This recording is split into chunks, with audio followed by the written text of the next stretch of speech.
मैं भारत छोड़ने से पहले अरुण जेटली से मिला था। ये कहना है 9,000 करोड़ के बैंक लोन घोटाले और मनी लॉन्ड्रिंग के इल्जाम झेल रहे देश छोड़ चुके बिजनेसमैन विजय माल्या का। आईपीएल में आरसीबी की जीत के बाद से ही विजय माल्या चर्चा में बने हुए थे। उन्होंने अपनी बनाई टीम को बधाई भी दी, लेकिन इस बार विजय माल्या ने ट्वीट नहीं किया। वो बोले हैं और बेहिसाब बोले हैं। अरुण जेटली के अलावा देश के पूर्व राष्ट्रपति प्रणब मुखर्जी का भी उन्होंने नाम लिया। किंगफिशर के बनने संवरने और उसके डाउनफॉल तक की बात की।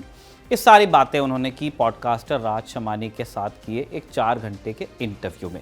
इस इंटरव्यू से विजय माल्या का मुद्दा एक बार फिर से गर्मा गया है। आज खबरगांव समाचार में इसी पर हम बात करने वाले हैं कि विजय माल्या ने क्या कहा और विजय माल्या के बयान के बाद क्या क्या और बयान आए। इसके अलावा बात करेंगे प्रधानमंत्री मोदी के जम्मू कश्मीर दौरे की, जहां वो पहलगाम हमले के बाद पहली दफ़ा गए।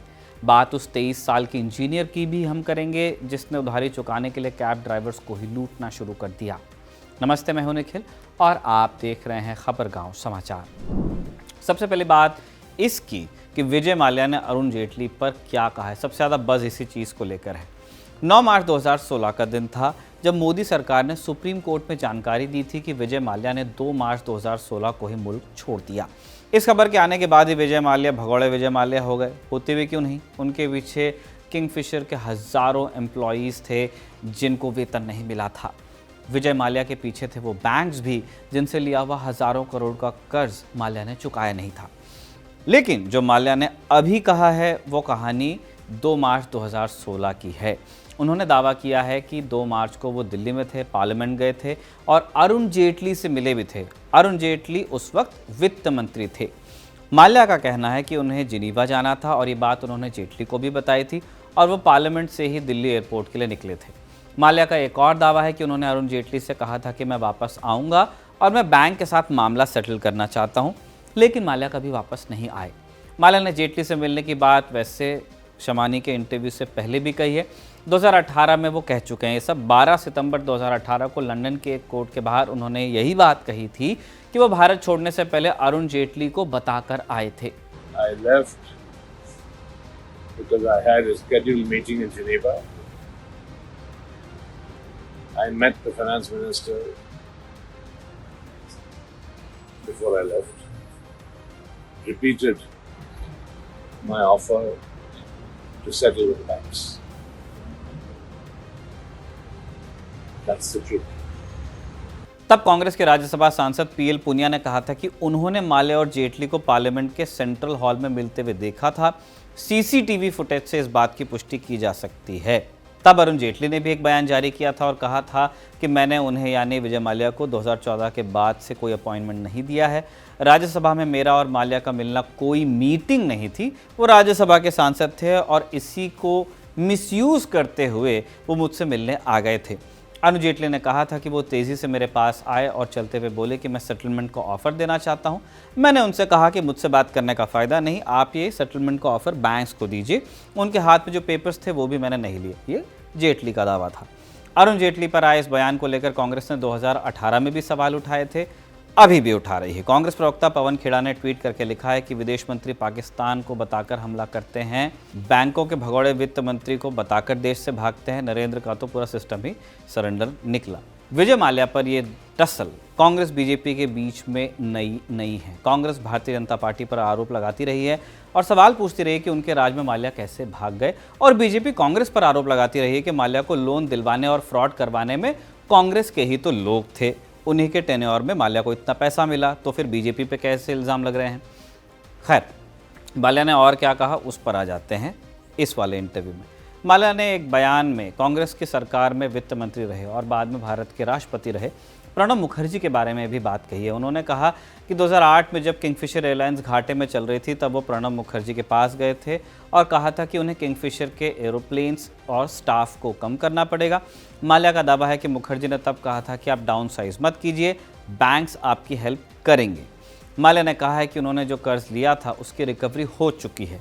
उन्होंने दावा किया कि 17 बैंकों से 6,203 करोड़ का लोन लिया। बैंकों ने संपत्तियों से 14,131 करोड़ 60 लाख रुपए रिकवर किए, जो कर्ज का 2.5 गुना है।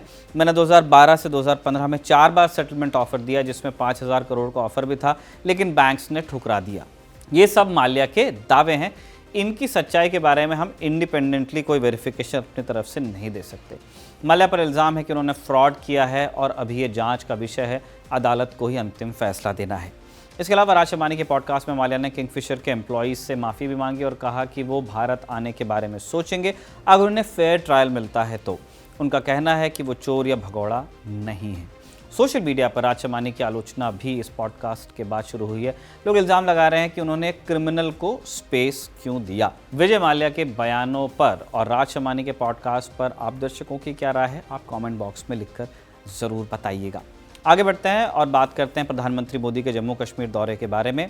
प्रधानमंत्री मोदी 6 जून को जम्मू पहुँचे और वहाँ उन्होंने रियासी ज़िले में चिनाब नदी पर बने दुनिया के सबसे ऊँचे रेलवे आर्च ब्रिज का उद्घाटन कर दिया। चिनाब नदी पर बना आर्च ब्रिज रियासी ज़िले में बक्कल और कौड़ी के बीच है। 2003 में मंजूरी इसे मिली थी। शुरुआती प्लान के मुताबिक इसे 2009 में ही तैयार हो जाना चाहिए था, लेकिन इसे पूरा होने में 22 साल लग गए। बीच में बहुत लंबे समय तक के डिज़ाइन वगैरह को लेकर काम रुका रहा, कोर्ट में भी केस था, अप्रूवल्स आने में टाइम लगा, परमिशंस मिलने में टाइम लगा, अब जाके बना है। इसके बाद अंजी ब्रिज का भी उद्घाटन किया गया, जो अंजी खट पर बना भारत का पहला केबल स्टेड रेलवे ब्रिज है। प्रधानमंत्री मोदी ने भाषण भी दिया इन सारे कार्यक्रमों के बाद, जिसमें पाकिस्तान की उन्होंने आलोचना की, कश्मीर के टूरिज्म पर बात की और अंत में कटरा में जाकर कटरा से श्रीनगर के बीच वंदे भारत ट्रेन को हरी भी झंडी दिखा दी उन्होंने। ये ट्रेन एक पेयर है, एक श्रीनगर से चलेगी, कटरा से 2 ट्रेन हैं एक्चुअली। 7 जून से जनता के लिए चालू हो गई हैं। टिकट आप IRCTC के वेबसाइट से बुक कर सकते हैं। पूरी दुनिया ने देखा कि पाकिस्तान ने कैसे यहां घर उजाड़े, बच्चों पर गोले फेंके, स्कूल अस्पताल तबाह किए, मंदिर मस्जिद गुरुद्वारों पर शेलिंग की। आपने जिस तरह पाकिस्तान के हमलों का मुकाबला किया वो हर देशवासी ने देखा। इसलिए अपने परिवारजनों ने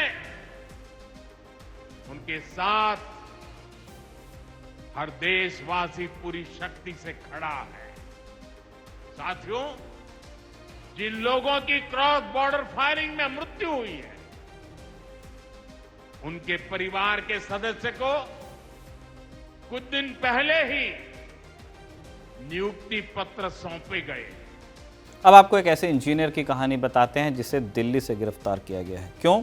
क्योंकि उसने कर्ज उतारने के लिए तरीका अपनाया लूट का। पूरी कहानी क्या है आपको सिलसिलेवार बताते हैं। 23 साल के जावेद खान पर कर्ज था 35,000 रुपए का चुकाने के लिए, लेकिन उसके पास पैसे नहीं थे। तो उसने अपने दोस्त राहुल की मदद से एक 315 बोर की देसी पिस्टल जुगाड़ी और एक प्लान बनाया। प्लान था उबर और रैपिडो चलाने वाले बाइक राइडर्स को लूटने का। जावेद राइड बुक करता और राइडर से बोलता कि कैंसिल करके ऑफलाइन चल लो, मैं ज़्यादा पैसे दे दूंगा। लेकिन जब राइडर ड्रॉप लोकेशन पर जाते तब जावेद बंदूक की नोक पर उनसे पैसे, फ़ोन और मोटरसाइकिल छीनकर भाग जाता। जावेद मुखर्जी नगर में रहता था और SSC एग्ज़ाम की तैयारी कर रहा था। भरतपुर का रहने वाला है जो राजस्थान में पड़ता है। पुलिस ने जावेद को CCTV कैमरा के जरिए ट्रेस किया और गिरफ्तार कर लिया। चलते चलते उस जश्न की बात भी कर लेते हैं जो मातम में बदल गया था। M चिन्नास्वामी स्टेडियम में RCB की विक्ट्री परेड में मची भगदड़, जिसमें 11 लोगों की जान चली गई। तो इस मामले में बेंगलुरु पुलिस ने 6 जून को कर्नाटक स्टेट क्रिकेट एसोसिएशन के अधिकारी और royal Challengers sports private limited RCSPL के मार्केटिंग हेड निखिल सोसाले को बेंगलुरु एयरपोर्ट से गिरफ्तार कर लिया था। ये लोग गिरफ्तारी के खिलाफ कर्नाटक हाईकोर्ट गए थे। इस पर सुनवाई करते हुए कोर्ट ने गिरफ्तारी से राहत दे दी है और पुलिस को जांच जारी रखने को कहा है। 4 जून को ट्रैफिक पुलिस के मना करने के बावजूद विक्ट्री परेड निकालने का आरोप RCB फ्रेंचाइज पर लगा है और उनके खिलाफ बेंगलुरु पुलिस ने 5 जून को FIR दर्ज कर ली थी। आज के खबरगांव समाचार में बस इतना ही। इन जानकारियों को आपके लिए संकलित किया है सत्यम ने और आनंद के साथ सर्वेश ने इसे रिकॉर्ड किया है। आप देखते रहिए खबरगांव।